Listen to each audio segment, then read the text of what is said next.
তখন BTV channel আমাদের নেতা ওলারবাড়ি সাজেপুরে মাটিয়ে মানুষের নেতা অধ্যাপক ডক্টর মঞ্জুর হোসেন সাদিকের যখন সাক্ষাৎকার নেবে তখন তারা পিছন লাগবে, তারা কিন্তু চেয়ারে দেখা যাবে না। এই জন্য সকলকে মঞ্চের সামনে চেয়ার দেওয়া হচ্ছে, চেয়ারে সবাই সারিবদ্ধ বসে পড়ুন, তাহলে সবাইকে দেখা যাবে, তাছাড়া কিন্তু কাউকে দেখা যাবে না।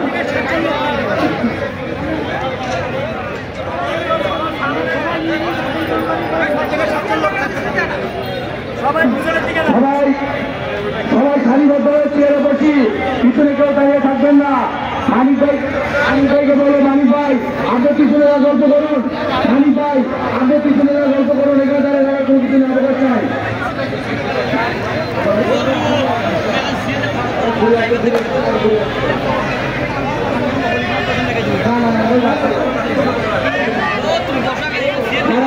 আসবেন, আমি সারামন্ত্রী সভাপতি পৌরমন্ত্রী সভাপতিকে বলবো আপনারা মিছিল কিভাবে পিছনে পাঠিয়ে দেন, মিছিলটি পিছনে পাঠিয়ে দেন,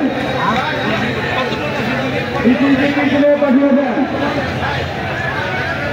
যারা মিছিল নিয়ে আসবেন সবাই পিছনে চলে যান, সবাই পিছনে চলে যান, কাউকে সামনে আসতে দেবেন না, সবাইকে পিছনে নিয়ে যান, কেউ সামনে আনার জন্য চেষ্টা করবেন না।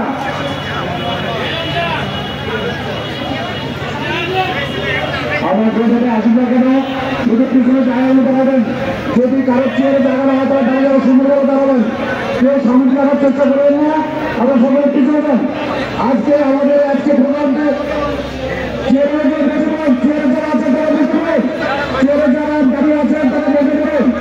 আপনারা অবশ্যই জানেন যে আজকের এই প্রোগ্রামটাকে প্রতিক্রিয়া দেবে, এই প্রতিক্রিয়া নিরাপত্তা নিরবভাবে বলে থাকা যায় এবং আজকের আমাদের কাছে